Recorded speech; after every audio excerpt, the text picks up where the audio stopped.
Sir ఇక్కడ ఇంకో విషయం ఏంటంటే సార్, ఎలక్షన్స్ జరగడం, ఫలితాలు రావడం, ఆ తర్వాత ఇది ఈవీఎం ట్యాంపరింగ్ జరిగిందని చెప్పేసి ఒక ఆరోపణ రావడం కామన్ గా చూస్తున్నాం సార్. ఏపీ పాలిటిక్స్ రిజల్ట్స్ తర్వాత కూడా జగన్మోహన్ రెడ్డి గారు ఇదే ఆరోపణ చేశారు.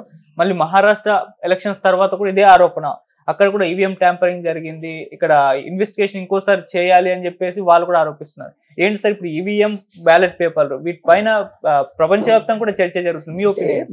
కొన్ని అభివృద్ధి చెందిన దేశాల్లో కూడా వాడు ఈవీఎం ఉపయోగించండి.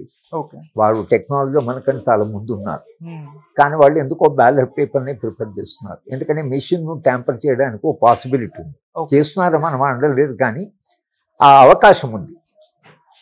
బ్యాలెట్ ఏంటంటే మనిషి వ్యక్తిగతంగా వెళ్ళి వేస్తాడు కనుక అక్కడ మనం ట్యాంపర్ చేయడానికి రాదు. ఇట్లా ఇప్పుడు అన్ఎక్స్పెక్టెడ్గా మహారాష్ట్రలో బీజేపీ ఓడిపోతుంది, హర్యానాలో బీజేపీ ఓడిపోతుంది అని మీరు అన్ని ప్రిడిక్షన్స్, మీకు టీవీ ఛానల్స్ అన్ని ప్రిడిక్షన్స్లో ఎక్కడ కూడా భారతీయ జనతా పార్టీ ఇంత మెజార్టీతో గెలుస్తుందని రాలేదు. మరి మీకు ప్రీపోల్ యొక్క సర్వేస్లో లేదా పోస్ట్ పోల్ సర్వేలో మరి ఈ పార్టీ గెలుతున్నప్పుడు పార్టీ గెలుస్తున్నది అంటే ఏ ఇంగ్లీష్ ఛానల్ కూడా దాన్ని సరిగా అంచనా వేయలేకపోతున్నది. ఎందుకు ఈ అంచనాకు దానికి తేడా వస్తున్నది? అలాగే ఆ వివిఎం ఏవైతునో వెరిఫికేషను దానికి దీనికి తేడా ఉందని అంటున్నారు. ఎప్పుడైనా ప్రతిపక్ష పార్టీలు మేము గెలుస్తామని గట్టిగా నమ్మినప్పుడు ఓడిపోయినప్పుడు ట్యాంపరింగ్ జరిగింది అనేది వాళ్ళు అంటున్నారు. అది ఈవీఎంలో ట్యాంపరింగ్ జరుగుతుందా లేదా అనేది కాదు, కానీ విశ్వాసం పోతే, నిజంగానే వాళ్ళ ఓట్లు కానీ ప్రజల్లో విశ్వాసం పోతే అప్పుడు మీకు పెద్ద సమస్య వచ్చుకుంటే మొత్తం ఎన్నికల సంఘాన్ని వాళ్ళు నియమించే పద్ధతి కూడా ఏదైతుందో అది కూడా ఇటువంటి అనుమానాలకు దారితీస్తుంది. ఎందుకంటే ఎన్నికల కమిషన్కు అపాయింట్ చేసే మెంబర్స్ ఎవరైతున్నారో దాంట్లో చీఫ్ జస్టిస్ ఉండేవాళ్ళు. చీఫ్ జస్టిస్ ఎందుకు తీసేశారు? ఎలక్షన్ కమిషన్ ఒక నిష్పక్షపాతమైంది కదా, తీసేయవలసిన అవసరం భారతీయ జనతా పార్టీకి ఎందుకు వచ్చింది? ఇప్పుడు అది మళ్ళీ కోర్టు ముందుకు వచ్చింది. ఇప్పుడు హియరింగ్ జరుగుతున్నది చీఫ్ జస్టిస్ని ఎందుకు తీసేశారని. మీరు తీసేయడం వలన మీరు ఏమీ ఈవీఎంలను చేయకపోవచ్చు, కానీ ఒక అనుమానానికి మీరు దారి తీశారు. ఎలక్షన్ కమిషన్ కూడా గట్టిగా రూలింగ్ పార్టీని వాళ్ళు ఏమీ కంట్రోల్ చేయలేకపోతుంది. ఒక కాలంలో లింగ్డో, శేషన్ లాంటి వాళ్ళు ఎలక్షన్ కమిషన్ అన్ని పార్టీలు భయపడేవి, రూలింగ్ పార్టీ కూడా భయపడేది. అట్లా భయపడడం వలన ప్రజలు ఏంటంటే ఎన్నికల కమిషన్ నిష్పక్షపాతంగా ఎన్నికలు నిర్వహిస్తుందని ఒక విశ్వాసం ఉండేది. ఇవాళ మీకు ఆ పాసిబిలిటీ లేకుండా ఎలక్షన్ కమిషన్లో తమకు కావాల్సిన వాళ్ళు వేసుకుంటున్నారు, ఎందుకు వేసుకుంటున్నారు అనే అనుమానం దగ్గర నుంచి ఈవీఎంను అనుమానపడేదాకా వస్తున్నది.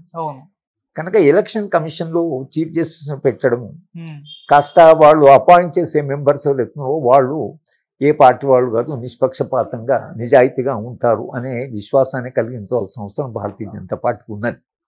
అది చేయాలి. అది జరగనంత కాలము ఇటువంటి అనుమానాలు, ఇటువంటి ఆరోపణలు ఇవి వస్తూనే ఉంటాయి. ఓడిపోతే ఎందుకు ఓడిపోయాము అని కారణాలు సరిగా తెలియనప్పుడు వాళ్ళు మెషిన్ని బ్లేమ్ చేస్తారు. ఇది అపోజిషన్ పార్టీలు చేస్తున్న పని. కానీ అపోజిషన్ పార్టీస్ నిజంగా చేయవలసిన పని ఏమిటంటే ఎలక్షన్ కమిషన్లో వేసే సభ్యుల విషయంలో వాళ్ళు leader of the opposition party ఉండాలి, చీఫ్ జస్టిస్ ఉండాలి, ప్రధానమంత్రి ఉండాలి. అప్పుడు ఏమవుతుందంటే మీకు చాలా సులభంగా వాళ్ళు ముగ్గురు కూర్చొని, ఒకరు న్యాయమూర్తి, ప్రధాన న్యాయమూర్తి, ఒకరు అపోజిషన్ లీడరు, మూడవది ప్రధానమంత్రి, ముగ్గురు కూర్చొని ఎలక్షన్ కమిషన్ ఒకళ్ళ మెంబర్స్ని అపాయింట్ చేస్తే అప్పుడు ఎలక్షన్ కమిషన్ చాలా గట్టిగా ఒక నిఘా వేసి అన్ని రాజకీయ పార్టీలని ఎన్నికలప్పుడు ఒకే రకంగా వాళ్ళతో అసలు అదే పద్ధతి చేస్తే అప్పుడు ఈ దేశంలో ఉండే ఎన్నికలకు కొంత విశ్వసనీయత పెరిగి, లేకపోతే ఈ ఆరోపణలు జరుగుతూనే ఉంటాయి. ఓడిపోయినప్పుడల్లా నిజంగా రేపు కూడా భారతీయ జనతా పార్టీ ఓడిపోతే ఈవీఎంలో ఏమైనా పొరపాటు జరిగిందేమో అన్నా మనకు పెద్ద ఆశ్చర్యం లేదు. కనుక ఇప్పుడు ఏదైతే అది విస్తృతంగా ప్రజా డిమాండ్, లక్షలాది మంది, కోట్లాది మంది మాకు అసలు ఈవీఎం వద్దు మాకు, ఎందుకంటే మేము వేసే ఓటు ప్రకారం రిజల్ట్స్ రావడం లేదని ప్రజలు అనుకున్నారనుకోండి, అప్పుడు ఒక పెద్ద ప్రజా ఉద్యమం ద్వారా మన ఈవీఎంను మార్చుకోవాల్సి వస్తుంది. అనుమానాలు, భయాలు అనేవి లేకుండా విశ్వసనీయత ఉన్న సంస్థలున్నంత వరకు సమస్య లేదు. ఇవాళ జరిగింది ఏంటంటే ఎలక్షన్ కమిషన్ మీదనే కాస్త ఇవాళ జ్యుడిషియరీనే జనం ప్రశ్నిస్తున్నారు.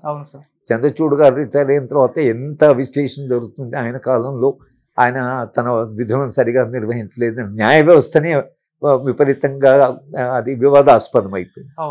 ఇది ఒక లిబరల్ డెమోక్రసీలో, ఒక కాన్స్టిట్యూషనల్ డెమోక్రసీలో సంస్థలు అనేవి అవి చాలా కీలకమైన పాత్ర నిర్వహిస్తాయి.